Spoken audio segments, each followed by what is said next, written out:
대통령도 협치의 필요성을 얘기하고 또 이낙연 대표도 협치하자고 하는데 지금 네 분의 말씀을 들어보면 쉽지 않겠다 이런 생각이 듭니다.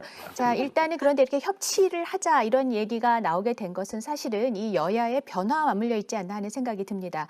이 자리에 나오신 두 분 최고위원을 포함해서 여당의 경우에 새로운 지도부가 출범했고요. 또 야당의 경우에도 미래통합당에서 국민의힘으로 당명을 바꿨고 또 새로운 정강 정책을 도입하지 않았습니까? 자, 이렇게 상대당이 이렇게 변화한 모습에 대해서는 어떻게 평가하시는지 그 평가도 좀 들어보고 나서 우리가 또 얘기를 해보면 어떨까 합니다. 국민의 마음을 얻는 방향으로 서로 좀 변화하고 있다고 그렇게 인정을 하시는지요? 기대를 좀 많이 하는데요. 저는 이제 김종인 위원장께서 우리 민주당의 대표도 하셨잖아요. 그래서 양 당의 상황을 잘 이해를 하셔서 협력 정치에 좀 도움이 되지 않을까 이런 기대를 가지고 있습니다, 사실. 근데 솔직히 아직까지는 좀 걱정입니다. 제가 특히 엊그제 우리 광화문 집회가 3.1운동이다 이 얘기를 듣고 제가 거의 충격을 받았어요. 저도 우리 대표하실 때 같이 모시고 옆자리에 제가 기재위에 같이 했거든요. 그래서 대화도 많이 나눠보고 또 그분이 갖고 있는 장점도 잘 알고 있는데 이분의 역사의식이 이렇게 돼 있나 하는 생각이 들어서 저는 사실 우리가 협력 정치의 가능성을 보는 거는 이 극단적인 주장과 극단적인 사고에서 벗어나야 가능하거든요. 그래서 저희도 마찬가지고 저희도 예를 들어서 옛날 우리가 무슨 뭐 주사파 이런 주장을 계속 한다면 협치가 되겠습니까? 그리고 우리 국민의힘도 지금 광화문 태극기 이 극단적인 주장, 이 극우적인 주장이 갇혀 있으면 그거는 운동을 그렇게 하는 건 몰라도 정치는 그렇게는 안 된다. 근데 저는 우리 위원장님이 물론 집회를 자제하라고 말씀을 하셨지만 그게 3.1운동에 버금가는 그런 집회다라고 얘기하면서 거기에 이렇게 연대감, 공감을 표시하는 걸 보고 이 새로운 체제, 그다음에 협치 여기에 제일 중요한 것은 좌든 우든 극단적인 주장과 극단적인 그런 세력과는 좀 선을 긋자 이번에는. 이게 일단 우선 전제 아니냐. 저는 그런 부탁을 좀 드려요. 예, 거기에 대해서 제가 조금 말씀을 드리자면 예.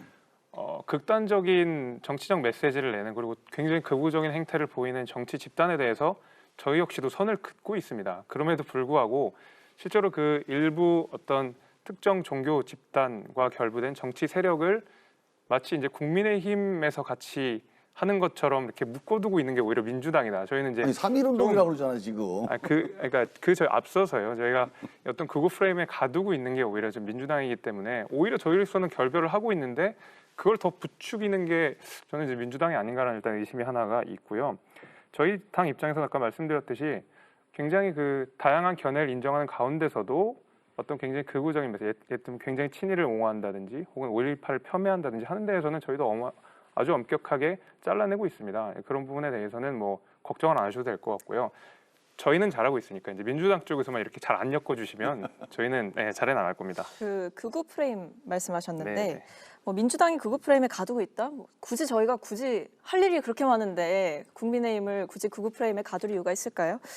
그런 이야기는 좀 굉장히 좀 사실과는 좀 다른 얘기인 것 같고 저희가 극우 세력과 우리 국민의힘이 단절하지 못했다, 그러니까 결별하지 못했다라는 우려를 하는 거는 그 예시를 멀리서 찾지 않으셔도 됩니다.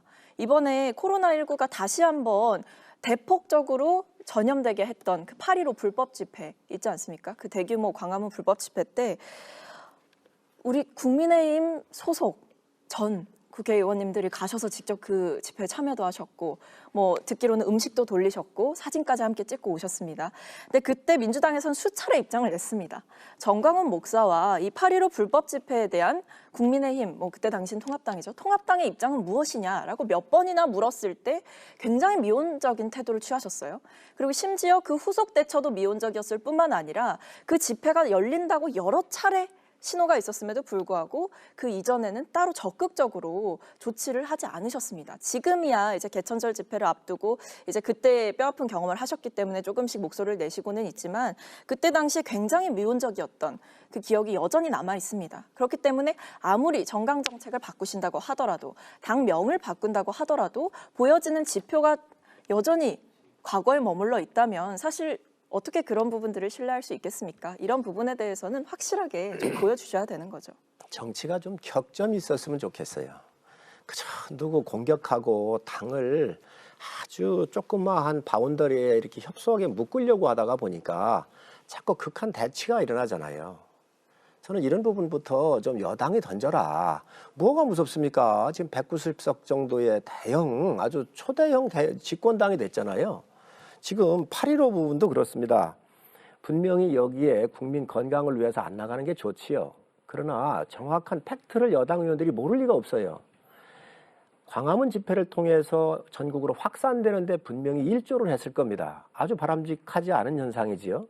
그렇지만 이거는 방역당국에서 이미 8월 15일 이전부터 20명, 30명 했던 것이 50명, 70명으로 늘어나서 13일 날에는 100명대를 돌파하고 있습니다.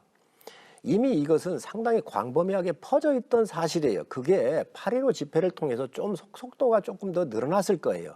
그 알파 부분은 저도 인정을 하겠어요. 그러나 이 집회를 통해 가지고 마치 야당이 주도한 것처럼 다 뒤집어 씌우고는 이 협량의 정치를 해가지고는 절대로 이 협치를 기대할 수가 없다는 말씀 제가 드리고, 그래서 이러한 부분부터 좀 저는 바로 좀 잡았으면 좋겠어요. 우리 비대위원장께서 아까 3.1운동 얘기하셨는데 1919년도에요.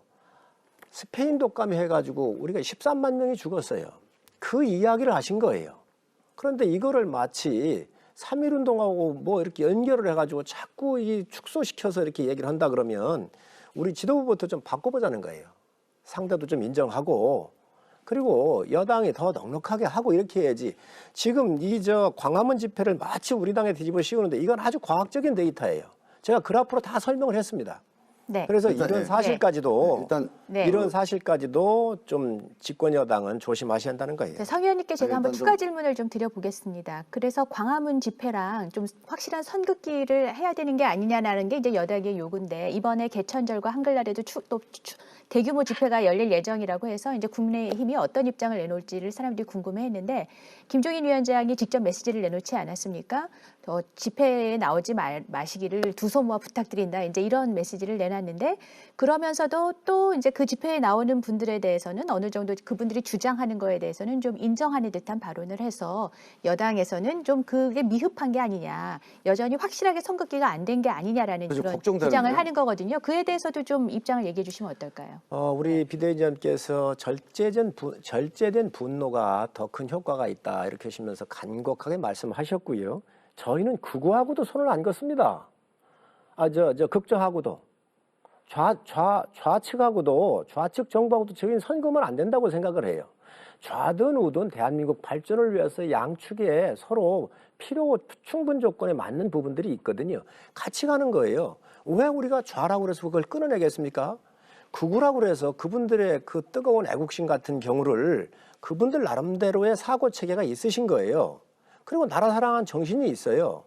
그래서 우리가 호소하고 국민 건강을 위해서 잠시 이것을 미루어달라고 간곡하게 호소를 하지만 그분들의 그 애국심까지 우리가 끊어버릴 수는 없는 거 아니겠습니까?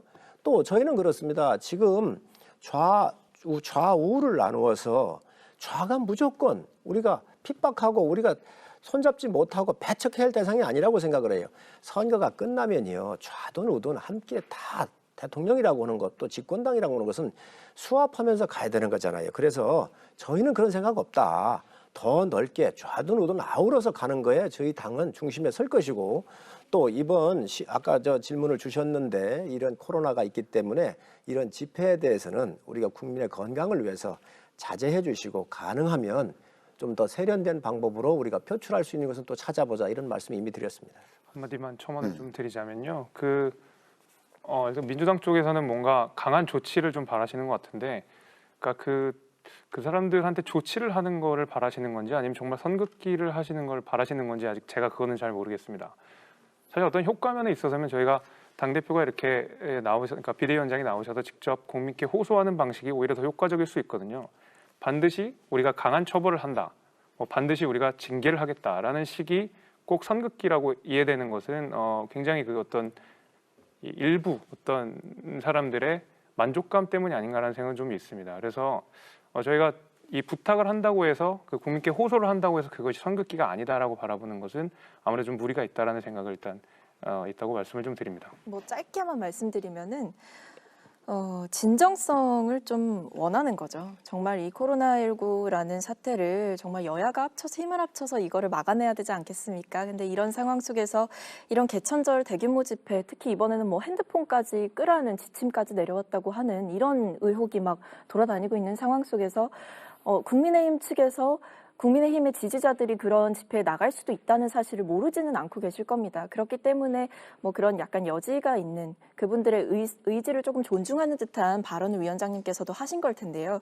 그런 부분에서 사실 지금은 여지를 주시거나 그들의 뭐랄까 의지를 의미 부여하실 상황이 아니라 코로나19라는 이 사태를 헤쳐나가기 위해서 어떠한 방역에 방해가 되는 행위라도 함께 좀 저지해 나갔으면 하는 부분인 거죠. 우리 박 의원님, 정치는 선언적인 의미로 하는 거예요. 예를 들어서 민주노총이 8월 15일 날 나갔을 때 민주당 아무 얘기 안 하셨잖아요. 그런 겁니다. 그래서 이 선언적인 의미가 있는 것이지 강제적으로 할 수 있는 게 아니에요. 왜? 자기들 생각하는 범위가 틀리고 다양한 생각들이 갖고 있기 때문에 이런 부분들에 대해서 권고하고 국민을 하나로 묶어갈 수 있도록 권고적인 의미를 이렇게 던지는 것이지, 정당이라고 하는 것은 어디 이렇게 그 회사처럼 강제 규정을 할 수 없다는 그런 부분을 좀 이해를 해주시고, 또 어쨌든 좌우가 됐든 코로나를 극복하기 위한 이 국민들의 요구사항에서는 다 협력을 해야 한다고 생각을 하고요. 또 한 번 말씀드립니다.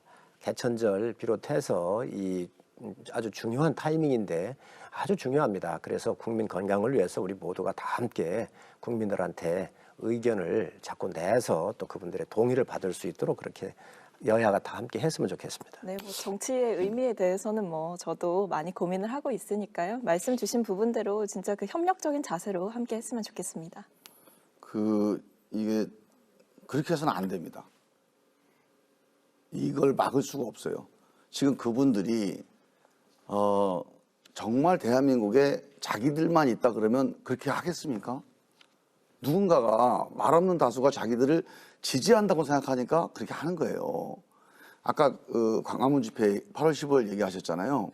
그게 이제 정부가 누구한테 이 방역 책임을 이게 좀 물기 위해서 한다 이렇게 얘기하는데 전혀 사실이 아닙니다. 우리 성일종 의원님이 정말 조리 있고 통계에 밝으신 분이 과학적으로 맞질 않아요. 그 통계를 보면은요, 8월 14일, 15일 날 늘어난 게 사실입니다. 그러니까 집회 이후가 아니고 집회 전날부터 늘어났어요. 근데 이게 왜 늘어난지 아세요? 이게 사랑의 교회인가 그 사랑제일교회, 그 교회 사람들하고 관련된 건데요.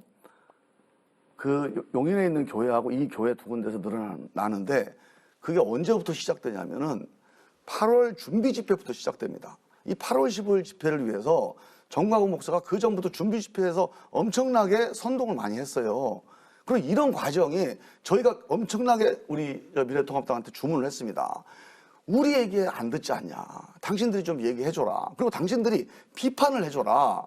이 사람들을 비판해야 우리를 누구 지지하지 않는구나. 민주당이야 당연히 지지하지 않을 거고 미래통합당마저 우리를 저렇게 비판하는구나. 그럼 우리를 밀어줄 사람이 없구나. 이런 상황이 돼야 그분들이 이게 잘못하는구나 하는 생각을 하게 될 텐데 지금 미지근했어요. 사실 미지근한 게 아니라 그때는 우리 김종인 위원장님이 각자 알아서 참석하라고 그런 겁니다. 집회를. 그 코로나 엄중한 시국에. 그래서 잘못된 신호를 보낸 거고요. 그거는 분명하게 반성하셔야 됩니다.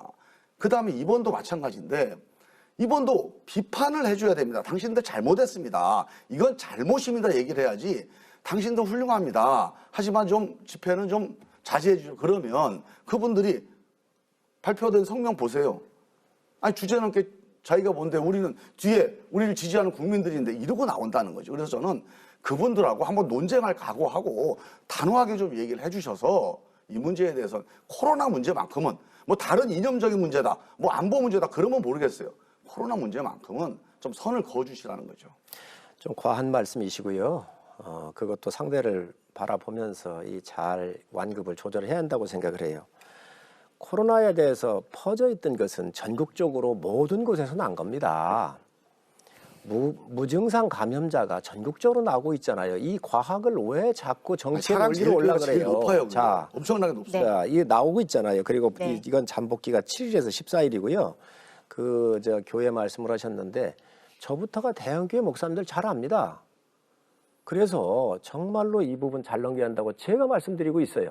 언제 우리 저 비대위원장께서 이런 우리 당에 개별적으로 가라고 얘기를 했습니까? 그 인터뷰에 나와 있어요. 있지도 않은 얘기를 그렇게 하시면 안 돼요. 인터뷰에 나와 있어요. 개별적으로 가는 거야 어찌 막을 수 있겠나 이렇게 얘기를 하셨죠. 그래서 그런 것들을 과대 이렇게 확대를 해서 국민들한테 잘못된 정보를 전달해서는 절대로 안 된다는 거예요.